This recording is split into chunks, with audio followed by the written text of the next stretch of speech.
Coming up on Tarvalin After Dark. Don't you speak for me, Jess. This is why we can't have nice things. Ooh, titties. One of the patrons spat in my face. Fuck you. That's going in the opener.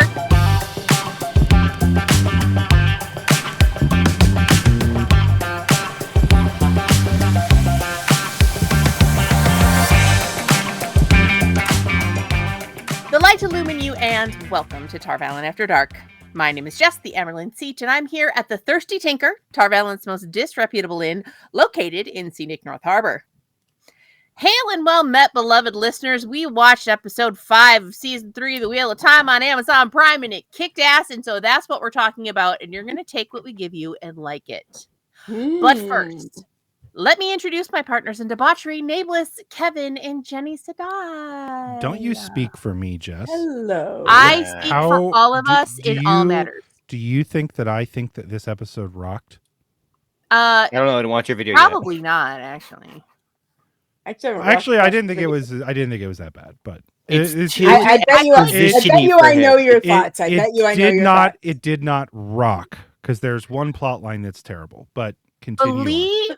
Believe it or not, I have a criticism of this episode. Oh, good. I'm amazed. This is good. I think this I is have gonna the be same solid. criticism Nameless has, but yes. Yeah. Well, it's probably the same. Yes. I have probably 2 or 3 from this episode. Like they aren't huge, although one of them is huge to me, and I won't. Mm-hmm.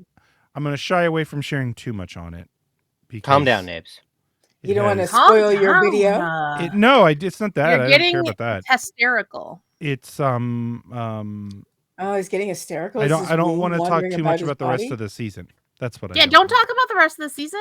The rest of us do not have the level of privilege that you do. I did. I mean, I gave away, guys, Dumbledore dies. Don't fucking spoil shit. So, especially this season. This is why we can't have nice things. Lord Luke kills Dumbledore. Lord Luke kills Looks like I always knew Lord Luke was a bastard. Mm-hmm. Yeah. Punk ass bitch. Yeah. Yeah. No, I don't hate it. So let's just jump right into the episode. Or no, let's not, I guess. Calm down. Jess doesn't want to talk about the episode, and I do. So. Okay. Fine. We have an order of operations here. First of all, no new patrons. Okay, so was that necessary? Was that necessary to stop me to announce? Yes. We have to guilt them. Because there's an order of operations. The podcast is going to shut down. The Thirsty Tinker is going to go out of business. Give us your money. I'm guessing no new reviews. Well, wait a minute. Nope, there is. Although one of the patrons spat in my face. How did I not see? This is an older review, but it's not one we've read. So, well, let's read it. Oh, okay. Apparently, so this one's on Audible. And this comes from Jess. Oh! Yeah, I don't know how to say that one. Yeah, I cannot help you. Oh, them. Yep, them. And the title of the review is I Love Male Sax. Okay. I'll see myself up. Talking about It is a 5-star review about male sex as well. So I often give 5-star that's usually reviews. my review of male sex too. Yep. I'll what let about y'all you, Jenny? What about you, Jenny? What type of reviews do you give male sex? I generally avoid them at all costs. True, you did. That's break why up you're an just orgy. so full, though. Your mail sack is so full because you never attend to it. You know. I would rather not have a mail sack to attend to. Too bad. I don't know. I've never known anybody that hates a segment of their show as much as Jenny does. Anyways, the review is I have an addiction to leaving reviews. Oh, okay. I also think that this podcast is funny and makes me feel part of a family. Aww. Thank you, Das. Thank you, so Dad. nice. I disagree with you fundamentally about the male sack. However, your rest of your sentiments. I love that segment of our show. It gives our fans an opportunity to interact with us, Jenny, in an interactive way. And apparently, you hate that. So I want to think of a yonic way to refer to it, and I'm going to noodle. I'm going to noodle on that. The male uterus. Okay. It doesn't. Moving on from that. You know was what? Nothing. I That got was one. nothing. I got one for Jenny. Mhm. We could call it the mailbox. Okay, now I'm into it. There Suddenly. you go. I'm suddenly into it. Yep. She's all about the box. All about that box, baby. I mean, everybody here is all about the Stick box. those letters in her box. Mhm. And if Yep. you're like, no, actually, never mind. Nah, some paper cuts in that mailbox. Oh God, moving on. So This is gushing full of ejaculate. Okay, no, now you just ruined the box. I don't want ejaculate in the box. What are we? Ejaculate? That's disgusting. I thought we were talking about mail. I'm sorry, Mail. Mail. That's disgusting. So you can support us on Patreon, and I don't know why you would not want to support all of this. After all of that. And or you can rate and review us on Apple Podcasts and Audible. And evidently you can actually review or rate podcasts on Spotify. So if you want to do that, that would be spectacular. Can Apparently you? you have to like Mhm. click a dot menu or some bullet. They're making it as difficult as possible, apparently, to do Well, that. you know. But theoretically it's there. Another option is you can go to queerencia.co/TVAD and use promo code TVAD and buy queer stuff, t-shirts and Now cute wait a things. second. Wait a second. Do we have? I'm going to be so mad. I mean, we're going to have a whole episode of reading reviews. That'd actually be really fun. I would be into that. Hold on. You just hold on to your britches, more Jess. reviews? Well, like she just said I'm that, holding- and I've never looked on Spotify, but it says you have to go to the app to do it. So let me see if there Okay. are actually reviews on the app on my phone. Because it This says I hope we you have is- 93 It'd be so reviews. funny. The question is are they... Seriously, are there 93 reviews on Spotify? Well, I don't know if they are... Only listeners can... I've listened to the show before. Oh my God. They hate us. They hate us for not acknowledging them. The Spotifyers. They really that do listen make it so- difficult. You apparently have to listen to the show to be able to look at reviews. Oh. Like- Look at a few episodes before you rate it. I don't want to rate it. I want to read the damn reviews. All right, Like, we can that's continue really the weird. show. That's really I'm- okay, because the idea is that a review would help you decide what to listen to. Correct. So why would they make it impossible to read the... Okay. For the That's same weird. reason that I've never known that we had reviews. We have a 4.9 star overall rating, though. That's pretty sick. Correct, which makes me Sweet. wonder if they're copying reviews from other... Maybe. I'm listening to all of these shows right now. I'm Mm. listening to our podcast. Ooh, are we good? I mean, we're okay. Thin pieces of glass with like. Can you hear that? Big Yeah. pieces of glass, something like that, yeah. Yeah. Yeah, that's In your me. what? Woo. Check Big out pieces of Sighting glass in Done. your box? What? I don't want... Sir, ruining would it. you not? That's what you were saying in the video. The box is No, very I precious and understand. must be treated with Mm. respect Although, I and mean, love. They do have glass dildos, so there's that. Oh, That's and now true. it's letting me rate the show. That's Five. true. It's a glass dick It- in your box. Apparently, it won't let me submit a No. five. Why won't it let me submit a 5-star rating? No, not my Because you box. don't. It's not allowed. All right, so what we're finding out here is that the system Spotify has in place for this is a real pain in the ass. So if you persevere, we appreciate you, but apparently Oh. you can't see what you have to say about it. So Yeah. What the hell? thanks for that. We It will appreciate not allow you you to read the reviews. This is absurd. Okay. So what's the point of a review? Well, you know what? Maybe it isn't reviews. Maybe it's just ratings. Maybe. I think that's what it So- is. It's all it let me Okay. do. It wouldn't let me write Which anything. is stupid. Okay. So Yeah. you can also join our Discord. We have a Discord. Ooh. You can come to it if you're not an asshole. And you can talk to people and you can share questions for stuff like Remedial GETO and Libby's Advice Hive and the aforementioned Turgid Mail Sack, Almond Bun movie reviews. You can make commercial suggestions, Talk shit like about that. So, River of ejaculate. yeah, that part. Jenny's going to quit. Mhm. So now I'm trying to think of an equivalent that I can do. There's a really weird passage from the movie. Oh, I'll give you homework, Nablus. You have to watch a movie called, what's the movie with Jennifer Lopez and Ben Affleck? Geely? Yes, there's some I've seen scene it. in there where Jennifer Lopez describes a vagina, and it should be sexy. Oh boy. It's not. It should be though. that's something. That sure yeah, is something. Okay, because you have seen it. You've seen that movie, Nablus? Oh my Has God. anybody else here Maybe seen that forever movie? ago? Has anybody else? It is. I No. saw it out of curiosity because everybody was saying it was really bad, and I was like, it can't be that bad. And then I watched it, and it's that bad. I don't think like, it was just every second. I was just like, what is happening? What is happening on screen? I don't understand how this got made. So, yeah. Well, because at that point in time, Ben Affleck and Jennifer Lopez had like major star power, and I think They that did. was probably in the Bennifer days. And Yeah. It's yet another movie where there's like a lesbian who just meets a guy, and then she's like, "Ooh, maybe then that dick's okay." fixes her. Yeah. That's great. Love that. But there is like a Trading in the weird box scene for the in there. sack, you know? Yeah, I guess. There's just a There- weird scene where she describes a vagina, and it's just like I sat there Well, going, "That's I'm a watching really a beautiful scene right woman." now where Yeah. he is talking to her about lesbian appliances.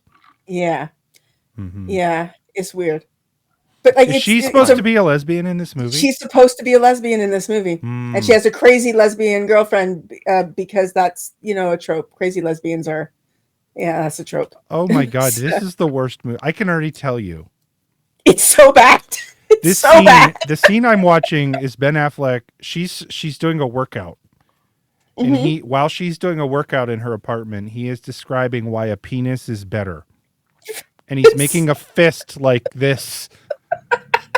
That is definitely not the same as a penis. Okay, this is not that we talked about Wheel of Time yet. So No, Yeah, this is not what we're here for. I will Anyway, do my home. that is my recommendation for the worst movie of all time. She won a Razzie for that. I'm sure she did. Seems appropriate. Okay, well, So, I'm hey, gonna. episode 5. Let's go from talking about the worst movie of all time to a really good episode of television. Yes. Minus a couple of parts Debatable, that I was but like, this was actually, in my opinion, one of the worst episodes we've had in a while. It wasn't great. It wasn't bad by any stretch. I gave it a 7 out of 10, so it's not like I was like horrible. In my opinion, it's the weakest of the season. However, the season's really strong, and so for me, like that's like saying in a plate of food where I liked everything. Well, this is the thing I would eat first, I guess, because I like it the least, but I still really like it. Like that's. I'm skewed by one really poor plot line, and I think that's where my review takes a dive. Is there's one plot line that I do not like, and outside of that, I feel pretty good about most things. Oh, do you want to start with that one, and then we can sure go from the bad we'll, to the we'll good? start we'll start with the negative and move to the positive. So Yeah. the Two Rivers storyline outside of Fail is horrible to me. I just don't like it. I actually really, really like Isabella Bucchieri as Fail. She's very, very good. Mm-hmm. They are just, and it's not an acting thing. It's a pacing / they are missing the tone on why that was good with Perrin. Like, so we'll give a little context, right? So my yet to be released breakdown video that'll come out today, right? I talk about this in more length, but so in the books, right? Perrin gets this, he rushes back, right? He finds out not only is his family dead, but now also the Luhans and others are taken captive by the White Cloaks. And he looks around at the villagers and he's like, why the hell are you sitting here? This needs done. I'm going to go do it. Right? He doesn't see it as leadership, but yet it inspires people because he is just very matter of fact. We're going to go do this. He takes initiative and does things. Right? We are now like 3 episodes through it and Perrin is chilling in the Two Rivers. And Natty Cawthon still not saved, right? The Cawthons still not saved. And it's not so much that I care about that, right? Like Fail is actually even the impetus for him to like get up and go do something. And again, no problems with her. It's just that they're getting the tone of Perrin wrong, right? Like he's not the leader that I think they're trying to set him up for in the show. I don't think the writing has done that. Now, I will add to this. I think there are some scenes that have been deleted that probably might have added more context, but that is the one plot line where I really feel like they're missing the tone of actually what happened in the books. Right. Yeah, that was for me the weakest plot line as well. Like I found, like, okay, we've all seen the episode, so Natty dies. That, and I, like when that happened, I was like, oh, that's sad. But then I was like, it didn't hit me as being really sad until Matt's scene in the dream, and that was like, that should have hit me when Natty died. Like that should have hit me when I saw her dead. I should have been sad about it, but I was sad about it in another storyline.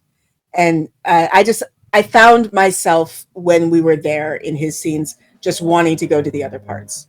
Like I just wanted to get back to Tanchico or the boat, or like I just wanted to get back to where the other people were because I was more interested in their storylines.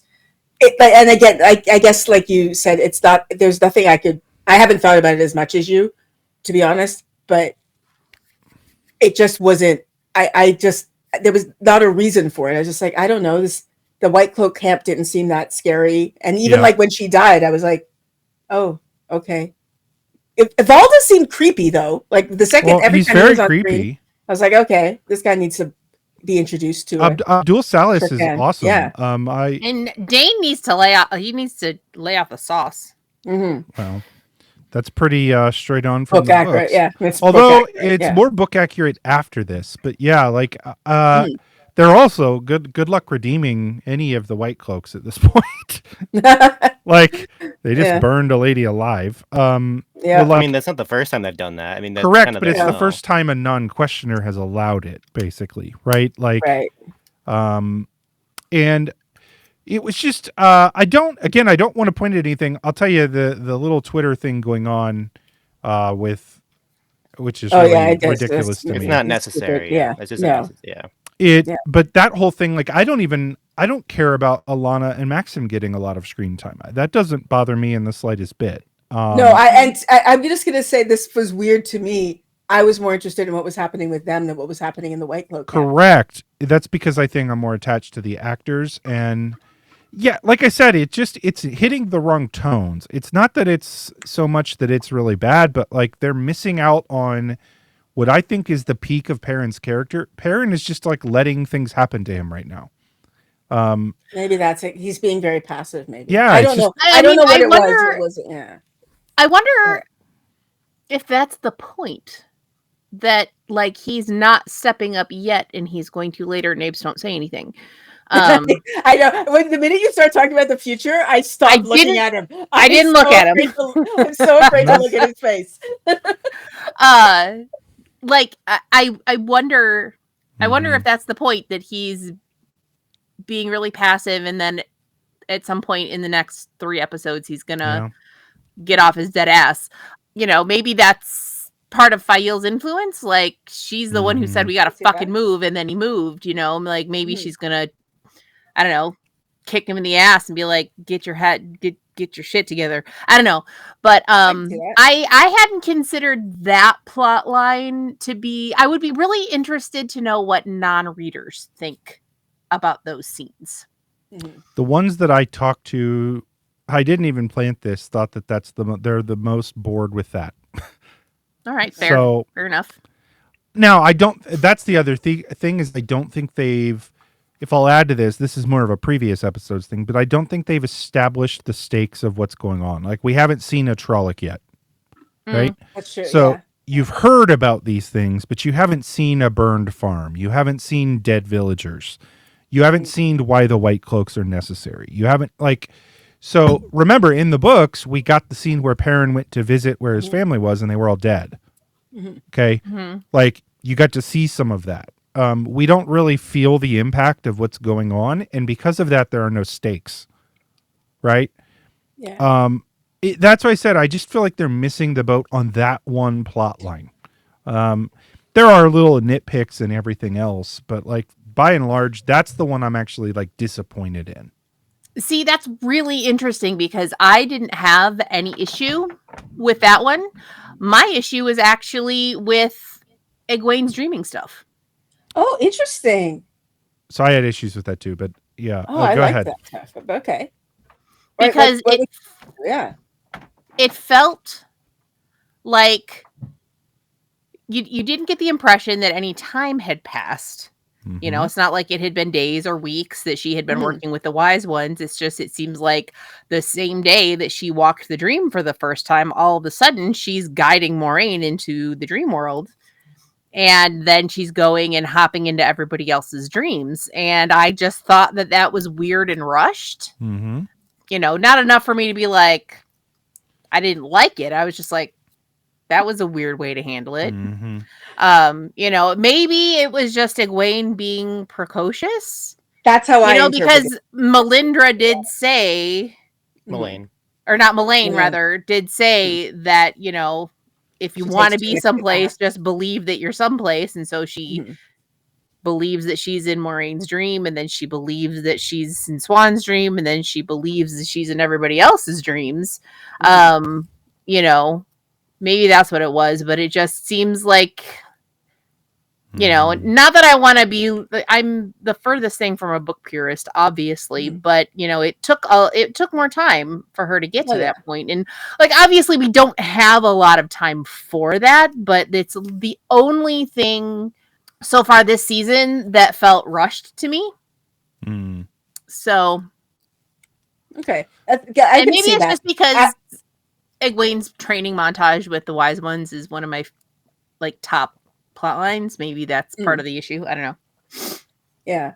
The way I read it or watched it, I don't know what expression to use, but was that she was being precocious.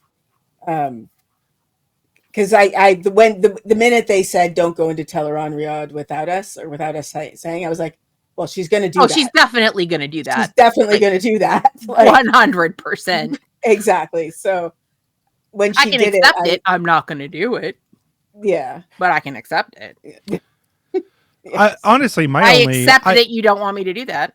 I think that they're forced to obviously speed this up. This is the casualty of not having lots of episodes, right? Yeah. But that still comes down to how you do your writing. The main part I didn't like about that was dragging Moraine into a dream because of the implications of what that. If you can do that, right, then it opens up a lot of things in the show that you like. I was okay with that one because I thought we need, nobody has dream rings. We need to find a way for them. Well, but they do though. They could have introduced one, number one. Okay, because we had the 13th depository, we had Terangriel. They could have done that. Second of all, Moraine already has her like little painting thingy. They could have used that to do the exact same. My point on it is that was a weird step. Again, not a deal breaker. I just thought it was weird. And I know what they were trying to do. They really wanted that Rand's cheating on you in the dream, Egwene, with the person that's torturing you. Like that was the reveal. And I thought that worked well, especially for non-readers. It's just, it was this, and the dreams themselves were very interesting, right? Remember last week when I was like, I don't cry at TV? Guess whose bitch ass cried a little bit. This one. What it was. At least, Lanfear did establish that you can bring another person to their dream in season 2. That was something she did with Rand. She brought him to Egwene's dream. So at the very least, they're being consistent in regards of what's possible. It's not something that they pulled out of their hat for this particular season at the very least. No, and I personally was okay with that change. Like I was like, this is obviously a change in the rules, but I'm okay with this. Be consistent with it, yeah.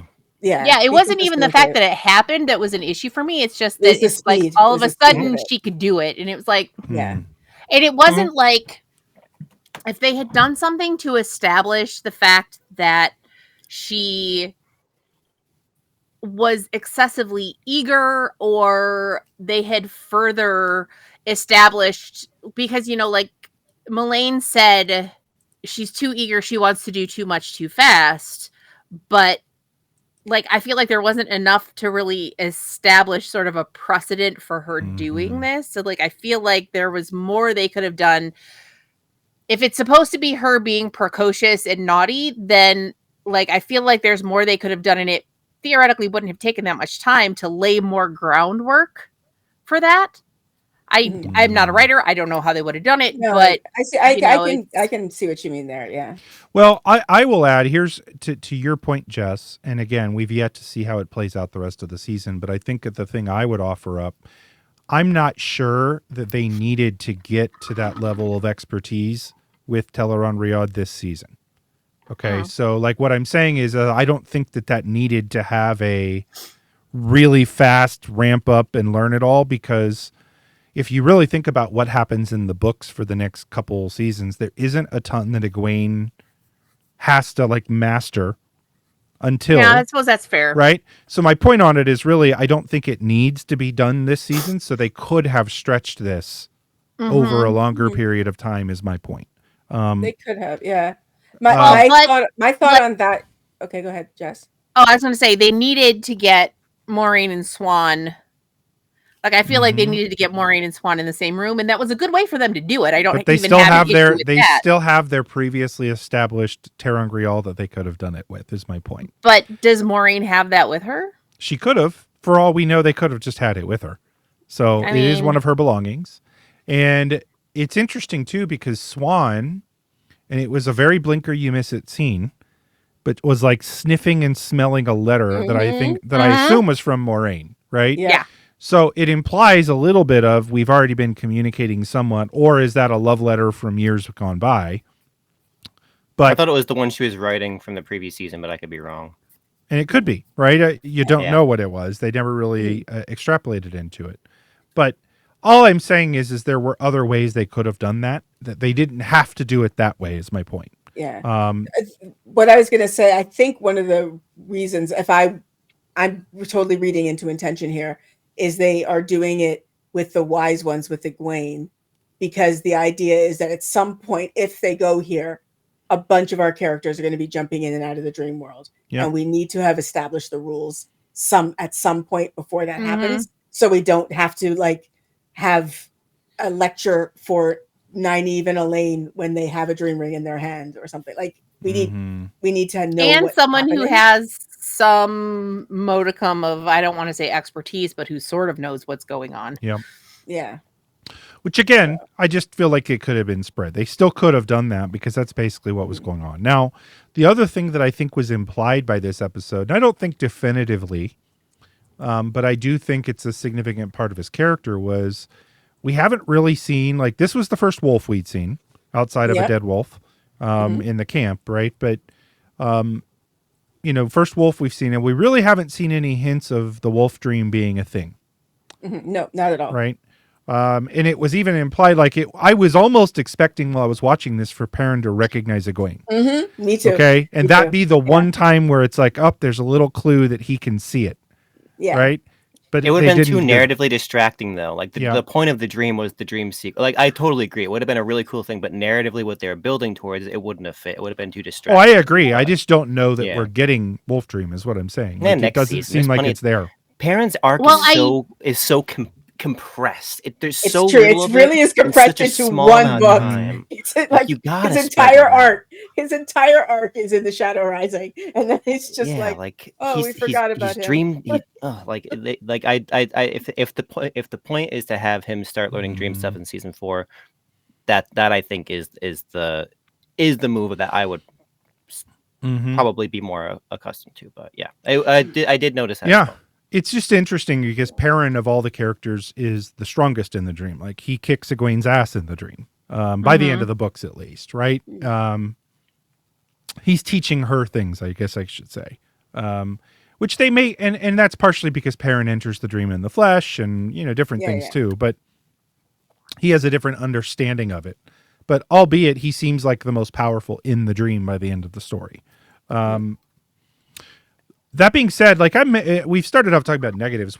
Some of the things I thought were extreme positives in this episode, and I guess I'll point out some weird things. But by and large, I love Elida. Mhm. I love Mhm. I love Elaine. Period. Mhm. I'm on the Kevin bandwagon here.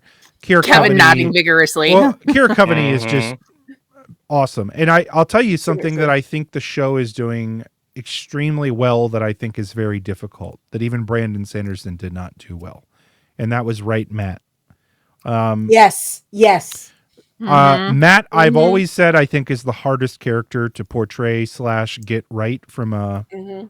And I really feel like they're getting Matt right. Now, he's not Yeah. Mhm. for anybody that wants to stop in and say, yeah, but he's not in the waste and blah, blah, blah. Yeah, I get it. But based But on he's where Matt. he is, what Yeah. he's doing, he's being Matt, Yeah. Yeah. right? 100%. And can I also just add, I talked about this in one of my videos. I think I even talked about this on the Dusty Wheel. Having Matt with the girls while they're on this trip changes something from the books that drives me crazy.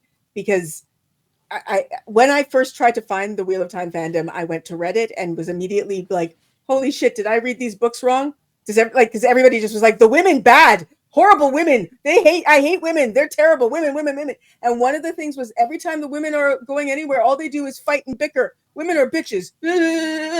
Putting Matt in the mix is like, oh yeah, no, humans who are locked in a cabin for 2 weeks with a vomiting person, fight. That's a human thing. It's not gendered. Just putting Matt in Mhm. the mix changes that dynamic completely and removes that element of it. And immediately it's like, yeah, okay, bickering people. People bicker. He Yay. he has some actually really good chemistry with Min, Such good chemistry with men. which Honestly, the Matt Min buddy cop movie is what we need and So deserve. good. I love it. I Love love it. it so much.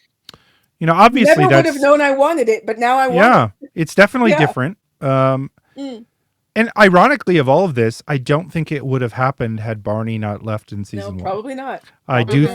think that the how this all would have played out. So they've adapted to that well. Again, that is not Matt's plot right now is probably of all the characters the furthest from Mhm. the books. But I also think they're getting Matt's character right. At least in 100%. terms of how Yeah. Matt would be. Mhm. So, there's a two-way street with that. And look, the jury's still out on where Matt's arc is going to take him. So I think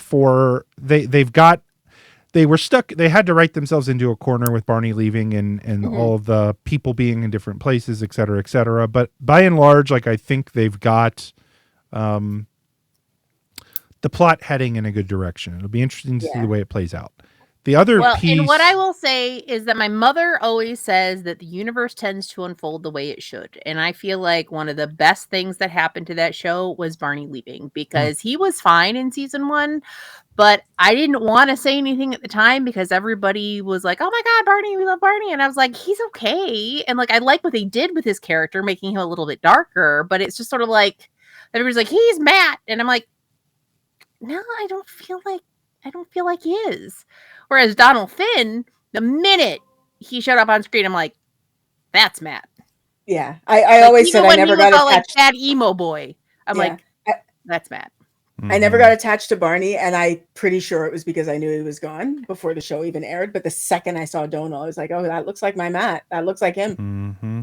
So, I love him so much. Yeah, he's amazing. Can I talk about one of my favorite things from the Yes. episode? Kevin, what are your favorite things? My favorite thing is Yeah. is letting Jenny go before I go. Oh. My favorite thing is Kevin. My favorite thing is no. We talked about this, I know, on the podcast about things that were going to get cut, and you and the enablers were on the same page. Seafolk cut. I love the Seafolk in the show. They're so good. Yes. The weaves are amazing, and they're using them differently in the show where they're just like, we're going to elucidate another way of thinking about the one power and channeling and different ways of being a woman. And I love them so much. I never expected them. And then when Rafe said, oh, we're going to do the Seafolk, I was like, oh, okay, Rafe. And then he did them. I'm like, oh, okay, Rafe. Okay, Rafe. All right. The minute Elaine said sail mistress, I Yes, was like, Me too. they're on a Seafolk ship. Holy shit. So, first of all, I know there's one thing you're disappointed about, Jenny. I'm not. I'm the opposite of what I'm the opposite. You of didn't that. want to see them titties hanging out while they're weaving the. No, I love titties. I do. I just do not need the gratuitous nudity for just No, the we don't need gratuitous titties. Yeah. So the only thing I thought was weird actually about that, I loved it too, was that the person explaining the one power Yeah, was the I that was know weird to me. The sail it mistress. was weird, but I kind of like it because maybe she's a channeler and maybe it's different because she says there are many ways to be a channeler, Yeah. many ways to be a woman, and I like this idea that maybe the Seafolk aren't as rigid as they are in the books. Like if you're I hate the Seafolk in the book, so I hate if you are a channeler as a Seafolk, you have to be a windfinder. You cannot choose another job. Like that's it. So maybe they're more free. Or, and I'm just going to put this out there. This was not me. Somebody in my comments said this, and I was like, "Ooh, that's an idea. What if she's bonded to her in some sort of way that's similar to a warder, and that's how she knows?" that. And I was like, That's "That's possible. a really cool idea." That's a great idea you came up with, Jenny. The person in my comments, I will give if I can find the comment right now, I would, but it wasn't Well, me. and It was then somebody in my comments. the other thing that I was thinking, I love the idea that they would have some kind of warder-like bond. I really like that. But the other thing that I was thinking is that they obviously the Windfinder and the Sail Mistress work very, very closely together. Mhm. And maybe it's just the kind of partnership where they've worked together for a long time. They've talked about channeling. Sail Mistress isn't a channeler, but they've talked about it Mhm. significantly. And, maybe she just has a deep understanding of it because she's been working with this particular channeler for such a long time. I mean, I feel like there are a lot of different directions that you could go with it. And it could also just be a cultural thing that, they know what the White Tower, they know about the White Tower. Obviously, they know that the White Tower is very rigid, and that's why they don't want Aes Sedai on the deck. But, maybe it's just a cultural thing that, channelers can do what they want. They don't have to channel if they don't want to. They don't have to be a windfinder. They can do whatever the fuck they want because they're individual human beings with free will and autonomy and all that shit. So, Kevin, what did you love? I'm feeling so vindicated by all of the love that's going to the Tanchico plotline because I knew it. I've been calling it. I was like, this is going to be the sitcom of the century. Oh, it was the sitcom. I was just waiting for the comedy gold. And honestly, the second we got below that deck, I was smiling, I was laughing, and I was genuinely just like, this is what I always envisioned. Especially like I've just finished reading A Crown of Swords for the reread I'm on, and that's like peak Abu Dar plotline, ignoring obviously the gross parts, but peak Elaine, Matt, and Nynaeve plotline is that stuff. So I'm like, their chemistry has always been off the charts in the books when they're together. And again, Min and Matt, it's just like a.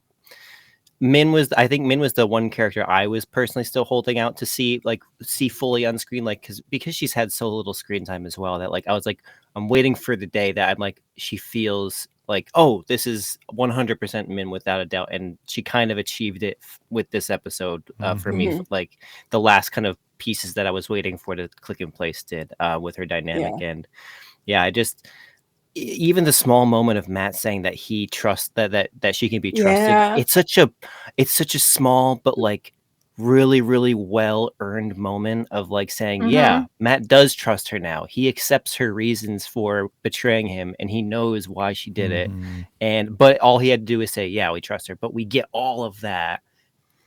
Yeah, with all of the context, it's such a weighty moment. Yeah. And so honestly, go ahead. I'm sorry.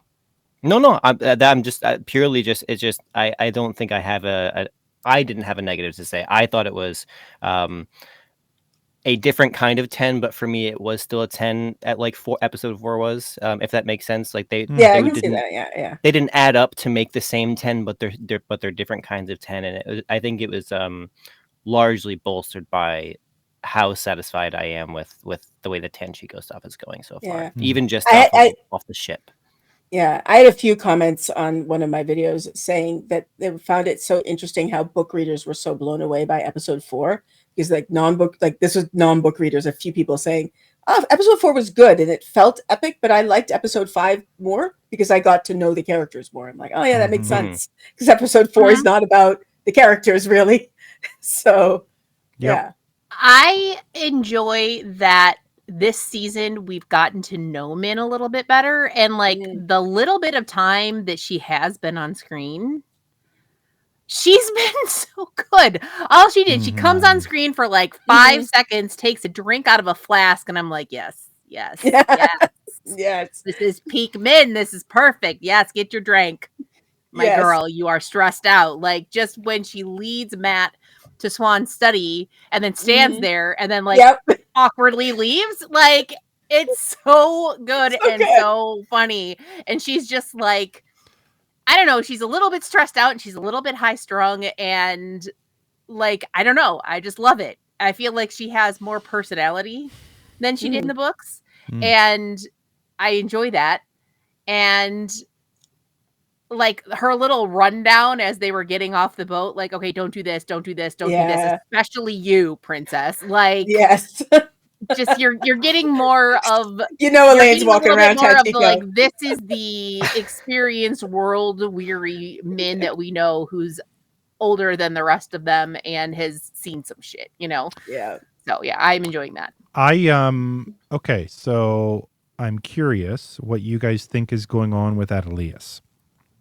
Because there's definitely some shady shit going down there. And I want to, and here's why I point this out. So I don't know if anybody caught it. So when Varen is first talking to Adelius, right? Like when we first see Adelius in the episode, they're like, she's like, this is tea and it's hot. And like Adelius is like, it's not, like acting like, okay, she can't even say that it's hot, right? Yeah. And Varen says no. And she hands it to her and she looks like she doesn't know what she's doing with the cup. While Varen goes and talks to Swan, they make a very deliberate camera shot of her going, like fine, like she was faking it is almost the way they implied it. Oh, later on. That, but okay. Yeah. What's that? That's not how I saw that, but yeah, okay. Well, her facial expressions went from I'm acting about this to okay, yeah, whatever. Fuck down it. Yeah, I clocked that too. Then you fast forward to what they sent her to do with Elida, and again, she's playing this invalid. But then, like, they would not have trusted somebody who's quote unquote an invalid to play the trick on Elida because she actually knew what was going on. Like, she was playing a part. Yeah. So, but they're not really letting on here. Like, is her mind messed up or is this an act? Like, see, I have to tell you, I think. Sorry, go ahead. Okay. Because I have a master's in speech language pathology. I was like, no, she has a language problem. That doesn't mean that she's mentally incapacitated at all. It just means that it's Broca's aphasia. She's having trouble saying words. That's my brain was diagnosing her during that scene. That's amazing. It's not Fernecki's aphasia because, but it could be Broca's, because your intellectual capacity is not at all diminished in that case. It's just hard to find words. That's what I was doing. Well, yeah, but could you be duplicitous though? Like, that's where I disagree with that because she was, if you're having trouble finding words, she chose her words very carefully in what she said to Elida, is my point. Okay, so I'm just saying, like, it feels to me like they're playing a game there of sorts. Yeah, I do admit, like, my brain got a little overridden because I had to actually rewind a scene and watch it again because I realized I had spent too much time trying to diagnose her in my brain that I missed a section of the show. So I had to go back and watch it again. So I may have missed some subtext because I was just like, okay, now she needs this kind of therapy and we need to like, okay. So. Here is what I think. I think that you are absolutely right. She is having a little bit of trouble with her speech, but her brain is fucking fine. The way that it kind of looked to me was almost like she'd had a stroke. Yeah. That's how, you can get aphasia from a stroke. Yeah. Yeah. And I think that Varen knows that she's mentally fine. And I think that whole little act that they were doing with the tea was for the benefit of in case somebody came charging into the room, which they absolutely did. Because if you think about it, they're doing their little act. It's just the right amount of hot. Swan and Leanne come crashing into the room. they're talking very deliberately. They're saying all of these things in front of Adelius. Mm-hmm. But then they're perfect, but then Baron's like, oh no, she absolutely can play this. She can play this part. Mhm. She will set Elida up. Not a problem. How would you know this? Because you know that mentally she's fucking fine. And so I think the whole thing was an act that Adelius and Baron are both in on the same, they're in on it together. Like whatever Naomi did, like Adelius is recovering. And I don't know if it's because Baron has been healing her or whatever it is that's been happening, but she's recovering. But they're milking it for their own purposes because that's what I said I do. That's what they do. And I think Varen knew, but nobody else does. That's what I think. And they are using this to their own advantage. Varen, I think, is maybe doing it. I mean, who knows why Varen is doing it, but like we know that she wants to get the Black Aja. So I think that she's taking this and saying, okay, you know what? We can use this. We can use this. That's what I think is happening. Okay. So let's talk about for a second then. Let's talk about Elida. Towards the end of that's the one plot line we haven't really addressed yet, right? River trash. Yeah, you bet. Oh I do think in some regards they're nailing Elida's character because like the things that she's preoccupied by are very much a lot. Like she's very preoccupied by the prestige of the Amerlin or Aes Sedai or right like so those comments are warranted. Now I think Elida. I think Swan in the books would have dealt with Elida very differently than Swan in the show would have, and that's fine. Yes. Because Elida would have been on doing a penance on a fucking farm if she went in and called the Amerlin river trash. River trash. No. Right, like even Elida, because nobody seems to like Elida anyway. Right, that's my point. Would have needed to worry about if she was making enemies or something. Nobody likes her. She walks into a room and everybody's like, "God damn it." Well, so it was a little too. It was a little too on the nose, and then like the other piece that would have gotten Elida in trouble. Now, I said this in my review because I think a lot of people were like, she broke the 3 Oaths. She didn't. No. Because there's actually some discrepancies in the books about the 3 Oaths. So I don't know if anybody knows this. Like, so there's one version of the 3 Oaths about you can't kill a dark friend and then you can kill a dark friend, right? Yeah. But that's not the issue I have. Like, I'm fine with what she did. I'm less fine with the fact that Elida just fucking executed a prisoner unilaterally. Like, well, that's what I said in my video was it's not what's horrifying is not that she did it because she can do it. It's fully 100% oath compliant. What's horrifying is that she wanted to do it. She just wanted to execute a prisoner and then torture another one. And then she got away with it, right? Like that's the issue that I had with that scene was not. It's just that like Elida would have been her political ambitions would have never happened had she done any of this shit in the books, right? So, because she would have been done right there, donezo. Well, no, because in the books they put dark friends on the chair of remorse, and that's not pleasant. They literally but it's not physical torture. It's not slitting their neck with the power. No, that it's not doing that. But they do torture them. Like the chair of remorse is not like a pleasant like. I mean, the chair of remorse makes them relive their own actions, though. Torture is another thing. Yep. Okay, we've got murder, and then we've got cruel and unusual. She didn't torture Amigo. She just fucking killed her. Done. Flat out. The chair of remorse? That shit's fucked up. That shit is fucked up. That is torture.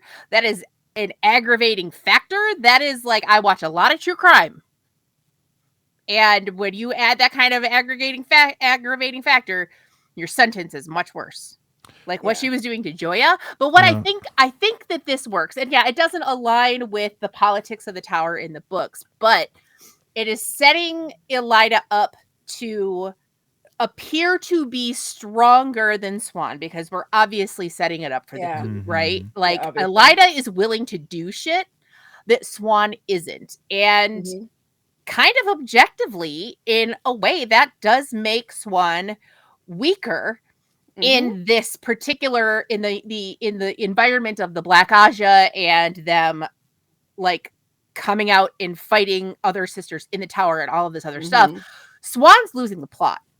Swan's failed several times this season. Yeah. And last season. So like I mean this has been ongoing, but it illustrates the fact that Swan is losing the plot Elida comes in and she's willing to take decisive action. And I think the fact that she was willing to take decisive action up to and including killing Black Aja's sister, I think that that's going to win over a lot of sisters who are really upset about the fact that the Black Aja was just out here in the middle of everything. And like, there might still be more of them. And Swan doesn't seem to be doing anything, you know, as far as anyone can from tell. the outside. Yeah. Anyway, from the outside, right? Whereas Yeah. Elida, she's taking decisive steps. Yeah. And like the one thing Swan could like be said to have done was set Elida up to get attacked by a gray man. Like it's not going to be good. After having locked out the Reds, who from what everybody can tell, like I love Swan, I do, but she is she's making a lot of missteps, and obviously like if she were making every step right, then when the coup finally comes and she gets deposed, it wouldn't make any sense. No, but of course, it's like as it is right now, she's losing her grip on stuff, and Elida's coming in. Like I said, she's taking decisive action. She's doing shit. She's getting shit done. She's a lot less unreasonable in the show. Like that one change of making it official Tower policy that you have to cage the dragon. That's official Tower policy. So Elida calling for that doesn't seem unreasonable in the show. Whereas in the book, she's like, and it highlights the fact that that's something that Swan wasn't doing. She was doing something else, and she wasn't telling anybody about it, which, as we know in the books, is what led to her downfall there. So, like, but it's much more direct in the show, because in the books, and I mean, a lot of people, in the books, we had 23 like, episodes really in the season, we'd be able to set all of that up, but even in the books, it's not set up all that well. Like there are people I've had conversations with who are like, okay, I get that it happened, but I don't understand what justification Elida had. I'm like, well, she was kind of letting the dragon wander free, and but why? Like, it's not as, it's the same kind of thing as happens with Dane Bornholt and Perrin, where it's like, why does Dane Bornholt think Perrin is because he thinks Perrin was around in the area where his dad died, so he's really mad at Perrin. Like, it's the same kind of thing where they've made it much more direct in the show, where it's and it's simple. It's simple. Yeah, I think that it's laid out more clearly, and honestly, I think it's better than in the books. This is one of those situations where they're taking this really great plot line, they're streamlining it, they're cleaning it up, and you know, they're improving it. So I think like the coup is going to be awesome. The other thing that improves it that I never would have thought of, because, you know, I was like, oh, but how's Varen going to get in the Two Rivers? We didn't see Varen in the Two Rivers in any of the trailer shots. I love her being in the tower right now.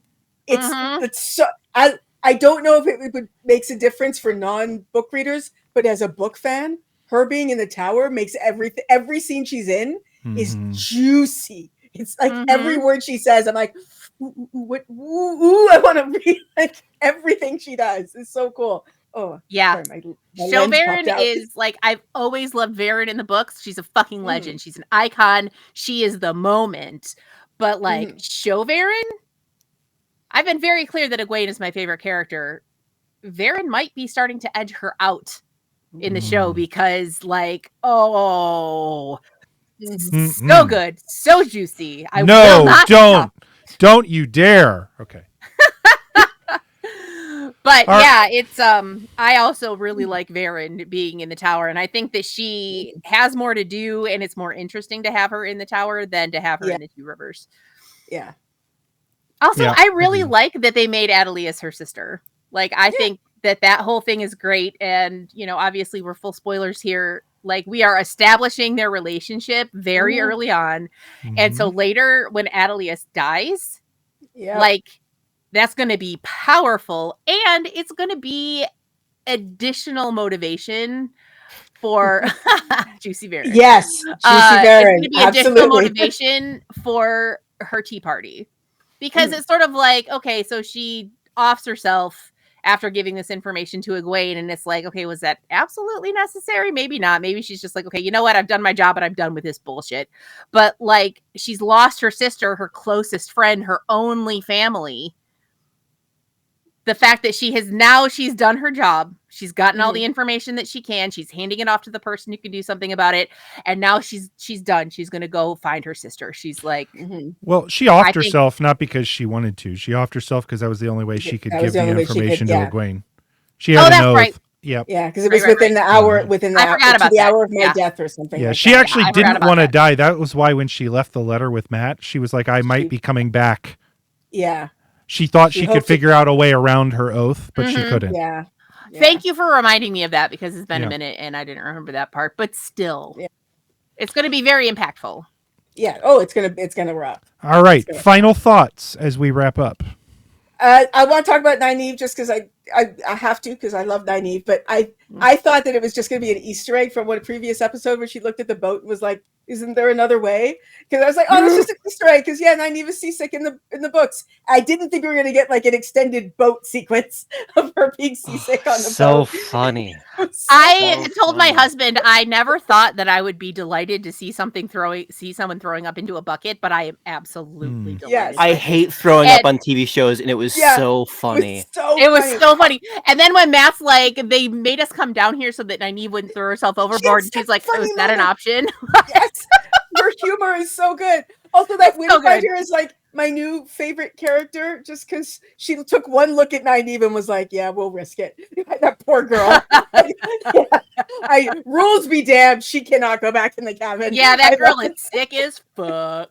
Yes. And I mean, if you think about it, they didn't take a big risk with that because it's like the tower, like, and it's just in the visuals of that Windfinder and the way it was like she was dancing and it looked like the Aurora Borealis. It was beautiful. Like my jaw, I'm like, it was stunning. Like I thought that at the beginning with Moraine channeling into Sakarnan, I thought that was beautiful. And then the Windfinder happened, and I'm like, fuck me. Yeah. Like, oh my God, it was gorgeous. It was absolutely gorgeous. And I just loved, I feel like we're setting Nynaeve up for breaking her block this season too, because she's talking about, I think that I think she communicated the sort of letting go thing better than that fucking flower thing. Yeah. Something that resonates more with Nynaeve.